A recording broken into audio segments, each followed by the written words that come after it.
स्वागत है मेरे YouTube channel legal information law insights पर। आई एम एडवोकेट मुकुंद महाजन।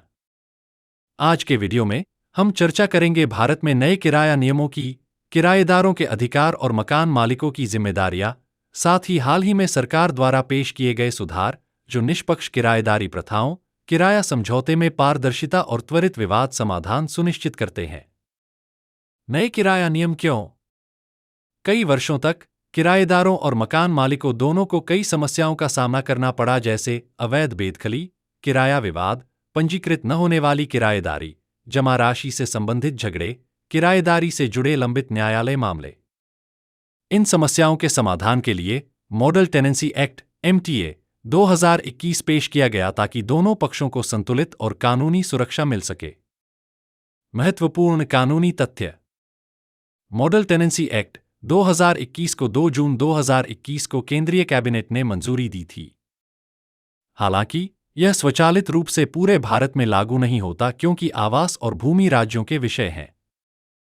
यह केवल उस राज्य या केंद्र शासित प्रदेश में लागू होगा जब वह राज्य केंद्र शासित प्रदेश अपनी आधिकारिक गजट में अधिसूचना जारी करेगा और लागू होने की तारीख बताएगा। तब तक मौजूदा राज्य किराया कानून लागू रहेंगे और केवल कुछ राज्यों ने मॉडल एक्ट को अपनाने के लिए कदम उठाए हैं। नए किराया नियमों के तहत प्रमुख लाभ। लिखित किराया समझौता अनिवार्य। जमा राशि की सीमा ताकि शोषण से बचा जा सके। किराया विवाद का त्वरित निपटान। कानूनी कारणों के बिना बेदखली नहीं। मकान मालिक के अधिकार सुरक्षित, किराया डिफॉल्ट या संपत्ति के दुरुपयोग से।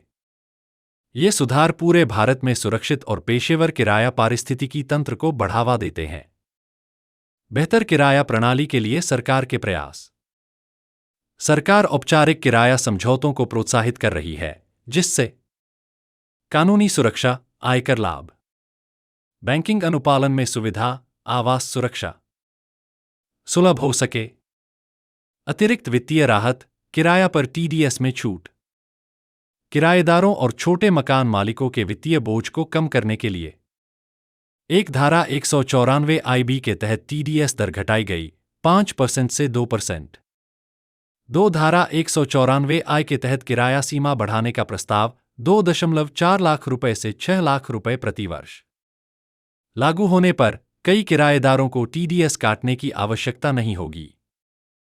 इस प्रकार किराएदारों को लाभ मिलता है। किराएदारी सुधार के तहत कानूनी सुरक्षा। कम टैक्स या कई मामलों में कोई TDS नहीं। ये कदम सरकार की किराएदारी आवास की उपलब्धता बढ़ाने की नीति को दर्शाते हैं। नए किराया नियमों के तहत किराएदारों के अधिकार। कोई मकान मालिक किराएदार को जबरन नहीं निकाल सकता। 2 बेदखली के लिए लिखित नोटिस और कानूनी आधार अनिवार्य। 3 मकान मालिक को संपत्ति का रखरखाव करना होगा जब तक कि नुकसान किराएदार द्वारा न हुआ हो। 4 किराया बिना उचित नोटिस बढ़ाया नहीं जा सकता। 5 किराया भुगतान की रसीद अनिवार्य। 6 किराएदार त्वरित राहत के लिए रेंट अथॉरिटी से संपर्क कर सकता है। किराएदारों की जिम्मेदारियां। समय पर किराया का भुगतान करें। संपत्ति का केवल सहमति अनुसार उपयोग करें। अनुमति के बिना सबलेटिंग न करें।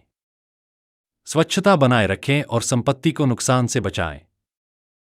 किराया समझौते की शर्तों का पालन करें। नया त्वरित विवाद निपटान तंत्र, rent authority, rent court, rent tribunal.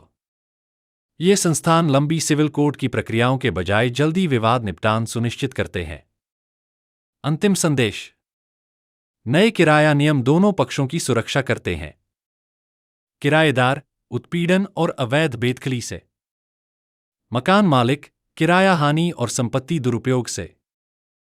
सरकार औपचारिक समझौतों को बढ़ावा देकर पूरे भारत में निष्पक्ष, पारदर्शी और सुरक्षित किराया बाजार बनाने का प्रयास कर रही है। इस वीडियो को देखने के लिए धन्यवाद।